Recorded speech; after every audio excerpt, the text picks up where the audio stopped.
નમસ્કાર।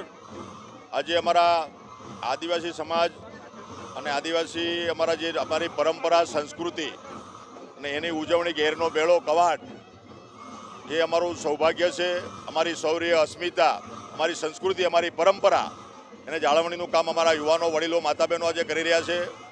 અને આજે અમારું વહીવટીતંત્ર, શાસન અને પ્રશાસન સાથે સમાજના આગેવાનો, અમારા પ્રભારી મંત્રીશ્રી અને અમારા અન્ય ધારાસભ્યશ્રીઓ, જિલ્લા પ્રમુખશ્રી, સાથે સાથે અમારા સાંસદ અને બધા જ આદિવાસી સંસ્કૃતિની આ કલાને માણવા, ઉજાળવા અને એમાં સહભાગી થવા માટે પધાર્યા છે। આ ઘેરના મેળાનો એ ઐતિહાસિકતા એ છે કે અમારી જે પુરાની પરંપરા, સંસ્કૃતિ અને હેન્ડીક્રાફ્ટ અને સાથે સાથે અમારી વારલી પેઇન્ટિંગ અને પિઠોરા પેઇન્ટિંગ, જે સંસ્કૃતિ અને પ્રકૃતિ સાથે જોડાયેલી જે બાબતો જે છે, પર્યાવરણની જાળવણી, સમાનતા અને સાથે મળીને ઉત્સવો ઉજવવાનું જે કામ, એ અમારા ભાતીગળ સંસ્કૃતિ જે અમારી આદિવાસી સમાજની છે એનું સંપૂર્ણ ચિત્ર અહીંયા આજે ગીરના મેળામાં બધા આપને જોવા મળશે। અહીં દેશ વિદેશના પણ મિત્રો અહીં પધારે છે અને અમારી જે પરંપરા છે ને જાળવણીનું કામ અમારા યુવાનો, અમારી માતા બહેનો જે કરી રહ્યા છે।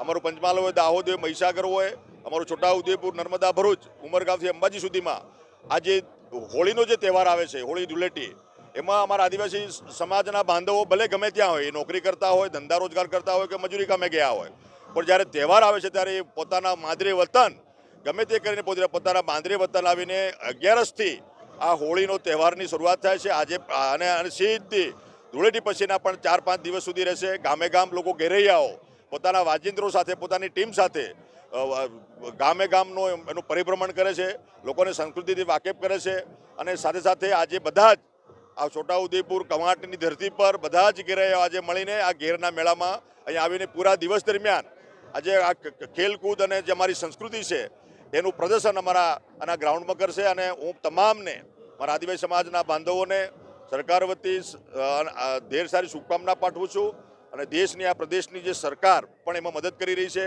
આ ઉત્સવ છે, આ વસંતોત્સવ છે, આ વિકાસનો ઉત્સવ છે, એમાં બધા જ જોડાયા છે। તમામ મારા આદિવાસી બાંધવોને ઢેર સારી શુભકામના પાઠવું છું।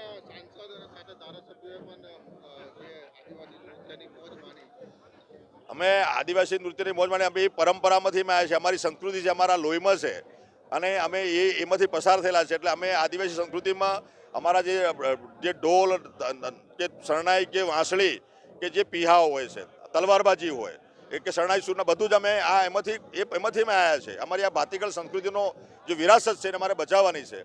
નવા યુવાનો જે છે એમને પણ મારી વિનંતી છે કે આપણો પિઠોરા પેઇન્ટિંગ છે ને વારલી પેઇન્ટિંગ છે, એમાં આપણા પરેશ રાઠવા છે, એમને તો સન્માનીય દેશના પ્રધાનમંત્રીએ આપણે એમને જ્ઞાનપીઠ એવોર્ડ મિત્રો આપ્યો છે, એમને સન્માન કર્યું છે। તો અમારી સંસ્કૃતિનું સન્માન છે, અમારી કલાનું સન્માન છે અને અમારી પરંપરાનું સન્માન છે, એ પણ દેશના પ્રધાનમંત્રીએ કર્યું છે। એમને પણ એમના વતી, સમાજ વતી એમનો પણ હું આભાર માનું છું અને બધા જ યુવાનોને મારી વિનંતી છે કે આપણી આ ભાતીગળ સંસ્કૃતિ, અમારી પરંપરા છે, આપણી સંસ્કૃતિ, એને આપણે જીવંત રાખવા માટે આપણે બધાએ સહયોગી થવું જોઈએ, સહભાગી થવું જોઈએ અને અમે પણ એમાં સહભાગી થયા છે।